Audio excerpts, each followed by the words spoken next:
aujourd'hui on se retrouve pour un nouveau tutoriel de la catégorie Nail Art. Je vais vous apprendre une technique qui s'appelle One Stroke pour faire des fleurs de lotus. Tout d'abord, j'ai appliqué un vernis noir brillant, puis je vais appliquer du matifiant. Donc comme je vous l'ai déjà dit, c'est très important pour que la peinture accroche.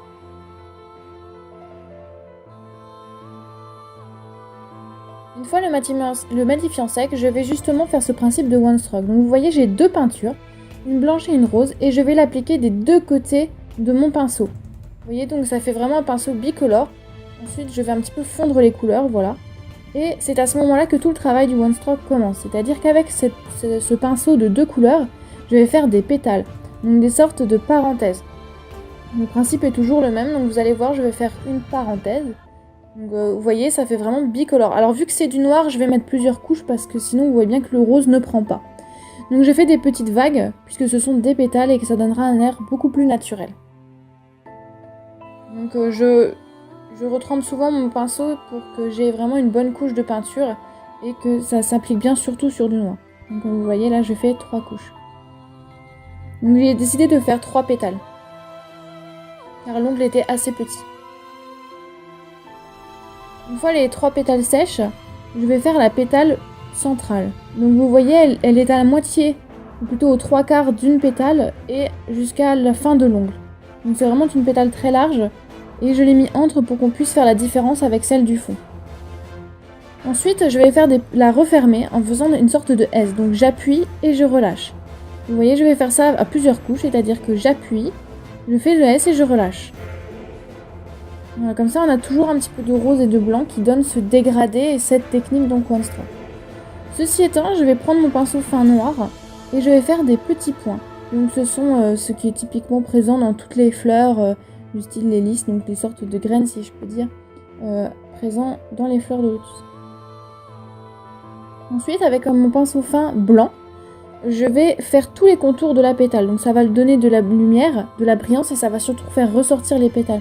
Prenez bien votre temps sur cette étape, elle est importante et si vous faites un trait trop gros, ça ne sera pas très joli.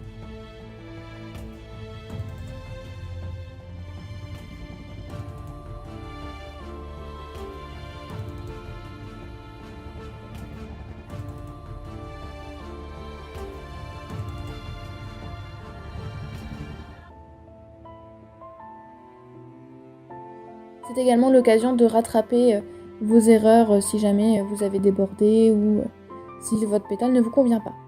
Ensuite, j'ai décidé de remplir un petit peu, donc j'ai pris un dotting tool et j'ai fait des petits points. Donc petite astuce, comme vous le voyez, j'ai trempé une fois mon pinceau et j'ai fait tous les points avec pour qu'ils soient de plus en plus petits. Ensuite, j'ai refait la même chose en bas, mais un petit peu de façon anarchique. Je n'avais pas vraiment d'idée des gros points ou les petits points, où est-ce que je voulais les placer. Je voulais juste qu'il y ait des formes de points en bas. Ensuite, j'ai fait donc deux courbes, comme vous le voyez. Donc c'est assez simple, je suis partie d'en bas, j'appuie et je relâche. Donc je fais cette sorte d'antenne. Et je viens les compléter par des sortes de spirales. Voilà, je trouvais ce motif assez original. C'est un motif qu'on voit souvent sur internet et que j'aime beaucoup.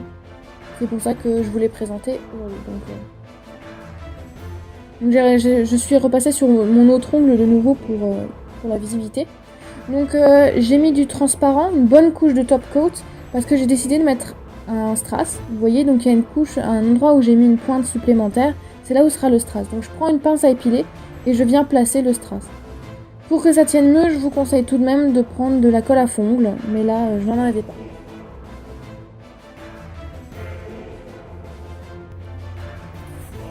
J'espère que ce tutoriel vous aura plu et je vous dis à la semaine prochaine sur Tips to Draw, le crayon à portée de main. Bye!